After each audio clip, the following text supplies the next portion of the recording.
When Grumpy Met Sunshine by Charlotte Stein. 2. How to accidentally get a date with Gary Lynn. Mabel knew exactly who was trying to call her. After all, she'd just abandoned a meeting with a man Harchester desperately wanted to work with, and most likely he'd taken that as an even greater insult than whatever the other 17 ghostwriters had done. So there was no way Greg was just going to let her off the hook.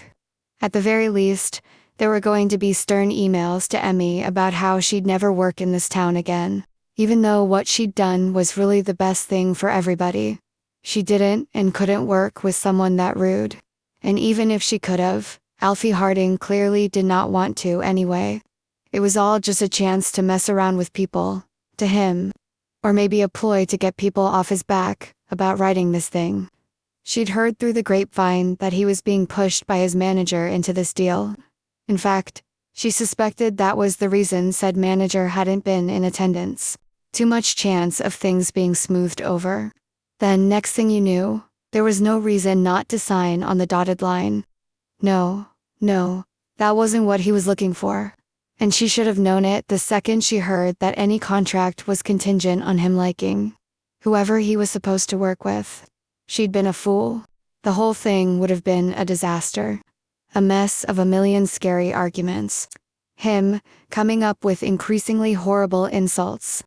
Her eventually tossing him into the nearest wood chipper, and she just didn't have easy access to machinery like that. So it seemed like a good thing to have done what she had done, and she was ready to tell Greg that by the third of what she assumed were his calls. She took a deep breath and hit accept.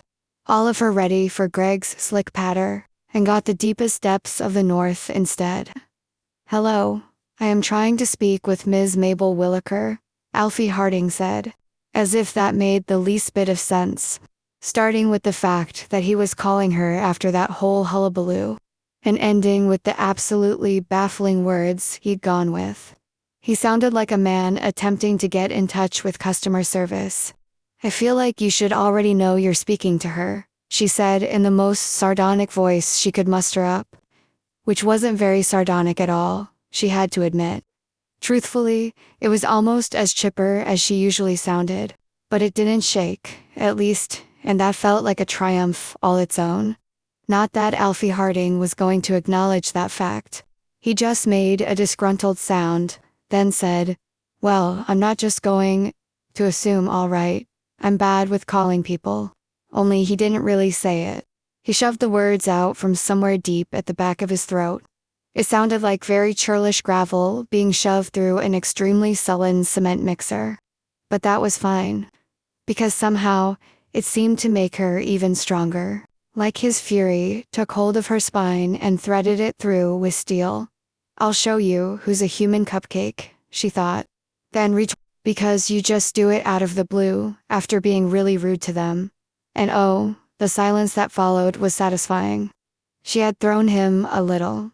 He was on the back foot now, probably sitting there in his angry chair, in his angry house, stewing angrily over what to say next. Then, when he finally came out with something, she didn't think it was what he'd intended.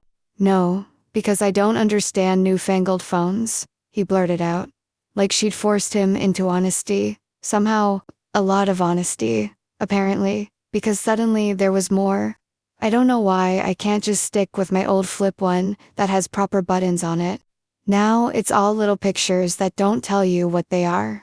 And next thing you know, you're sending perfectly normal vegetables to Gary Lineker that somehow everybody else knows means you're wanting to do things to him with your purple penis." Then it was her turn to be shocked into silence. She simply stood there in the middle of her tiny kitchen. Brain, worry, but nothing coming together enough to enable normal words. And for so long an amount of time, that in the end, she just had to confess. "I have no idea what to say to any of that," she said. "Yeah, and that's the other problem with doing this." "You mean because you leave people flummoxed with absolutely preposterous rants about actual national treasure Gary Lineker? It wasn't that weird a rant. And at any rate, this evil phone made me do it. Did the evil phone also make you call me a human cupcake?"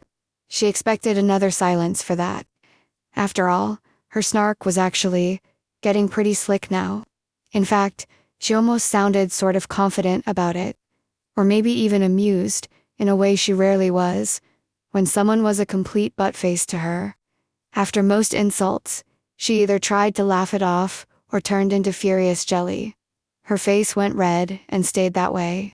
Every word she said wobbled, and it only got worse the more she interacted with the insulter. Only that wasn't the case here. She wasn't the flustered one. He was. "Oh look, I didn't mean all that in the bad way," he burst out. Almost immediately, much to her absolute delight, an apparent ongoing ability to tease him to death. So there's a good way to refer to someone as a generic baked dessert. Yes, no, I mean wait.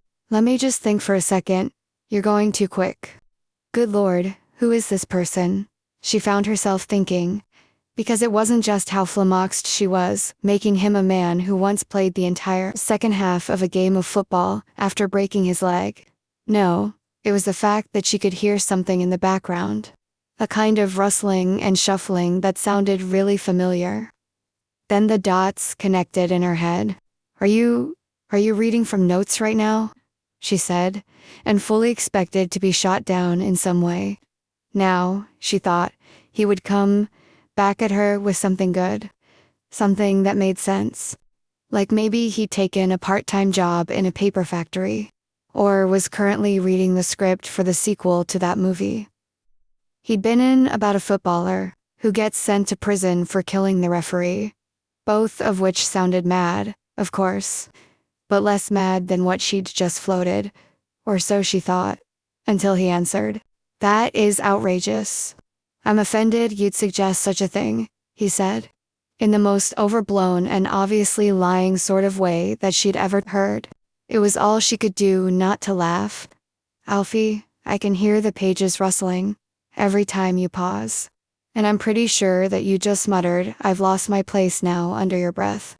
Well, you try keeping track of tiny font when you haven't got your glasses. Jeepers," she thought. He's really doing it. He's just accidentally admitted it, then could not help going further into whatever this was. "I didn't even know you needed glasses. Is that why you were squinting all the way through one of your appearances on A Question of Sport?" she asked, and didn't know what to expect as an answer. He'd already given her so much weirdness, it seemed impossible that he would go with more. Surely now, he would return to the Alfie Harding he had always appeared to be.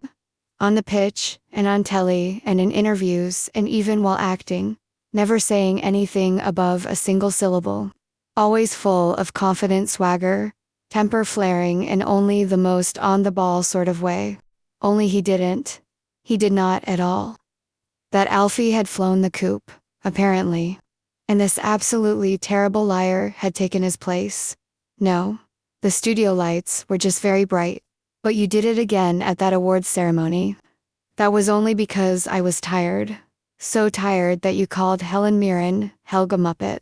Okay, that was too far, her brain immediately informed her.